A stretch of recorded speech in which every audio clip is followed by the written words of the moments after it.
నేను రాజకీయాల్లోకి వచ్చినప్పటి నుంచి నాకు మొట్టమొదటగా నాకు హైదరాబాద్లో కూడా పరిచయం పెద్దగా ఎవరితో నాకు పరిచయం లేదు. మా తూర్పుగోదావరి జిల్లాలో ఒక వెటరన్ వెరీ ప్రాంప్ట్ లీడర్ స్వర్గీయ రాయవరం మునసబు గారు ఉండేవారు. వారు నన్ను తీసుకెళ్లి రాజశేఖర రెడ్డి గారికి పరిచయం చేసి, బోసు రాజకీయాల్లో ఉన్నంతకాలం మీ వెంట ఉంటాడు, నేను ఇచ్చిన హామీ అది, మీరు ప్రోత్సహించండి అని రాజశేఖర రెడ్డి గారు చెప్పారు నన్ను. ఆ రోజు నుంచి కూడా నేను రాజశేఖర రెడ్డి గారి నాయకత్వంలోనే ఉన్నాను. కాంగ్రెస్ పార్టీలో ఉన్నప్పుడు కూడా ఏ ఒక్కరోజు, ఇది కొంచెం ఆశ్చర్యమైంది, ఏ ఒక్కరోజు ఏ పార్టీ టికెట్కి పార్టీ అధ్యక్షులు ఎవరున్నా నేను వెళ్ళి ఎప్పుడు అడగలేదు. ఒక రాజశేఖర రెడ్డి గారిని మాత్రమే కలవటం, టికెట్కి దరఖాస్తు ఆఫీసులో ఇచ్చానంటే నువ్వు వెళ్ళిపోయి పని చేసుకో, ఇక్కడ ఎందుకు ఉన్నావు, ఇంకా నేను చూసుకుంటాను నేను చెప్పడం. నేను ఆర్థికంగా స్థితిపడిన కాకపోయినా ఆయనే ఆర్థిక సహాయం చేసి నాకు మరి నన్ను ప్రోత్సహించడం కారణంగానే ఎన్ని రోజులు రాజకీయాల్లో కొనసాగాను నేను. రాజశేఖర రెడ్డి గారి తర్వాత కూడా, ఆయన మరణం తర్వాత జగన్మోహన్ రెడ్డి గారి నాయకత్వాన్ని బలపరిచిన వారు కూడా అదేవిధంగా నన్ను ప్రోత్సాహం చేశారు. అంచేత నా మీద కూడా ఎప్పుడు నాకు దైవం తర్వాత దైవం రాజశేఖర రెడ్డి గారిని గానే భావించాను నేను. నాకు నేనిచ్చే కల్పవృక్షం ఎవరంటే వైఎస్ఆర్ కుటుంబం. నేను మొన్న వచ్చిన సాక్షిలో కూడా రిపోర్ట్ అయింది, ఆర్థికంగా నేను పేదవాడినైనా మరి విధేయతలో మాత్రం నేను సంపన్నున్నే అనే మాట కూడా నేను మాట్లాడితే అది శీర్షిక పెట్టి సాక్షి పేపర్ కూడా మరి వార్త ప్రచురించడం జరిగింది. అయినప్పటికీ ఇంకా దయచేసి నేను మిమ్మల్ని అందరినీ కోరేది ఏంటంటే, నేను ఎప్పుడు అందుబాటులో ఉండేవాడిని, అనునిత్యం ప్రజలతో తిరిగేవాడిని. నాకేమీ వ్యాపారాలు లేవు, నాకేమీ వ్యవసాయ భూములు లేవు, నిరంతరం ప్రజలతోటే ఉండేవాడిని. నేను నా మీద ఏమైనా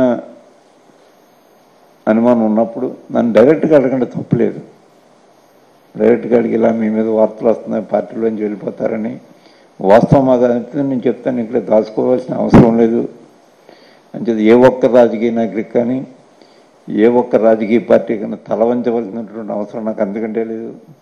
నాకు వ్యాపారాల్లో ఏమీ లేనప్పుడు అక్కడ తల వంచవలసిన అవసరం నాకు ఎందుకుంటుంది? వ్యాపారస్తులే కావాల్సిన అవసరం లేదు, సక్రమమైన వ్యాపారం చేసుకునే వాళ్ళు ఎవరు.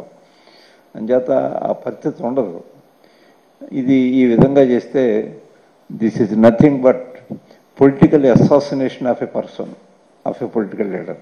దయచేసి అటువంటి వాటిలో కొంచెం మిమ్మల్ని అందరినీ రెండు చేతులు జోడించి ప్రార్థిస్తూ ఉన్నాను. దయచేసి మిమ్మల్ని అందరినీ అటువంటి వార్తలు దయచేసి ఆపించండి అని నేను కోరుతూ ఉన్నాను. నేను ఏం చేస్తున్నాయి, ఒక వెళ్ళిపోయిలో ఉన్న ఎవరైనా ఉంటే చెప్తారు.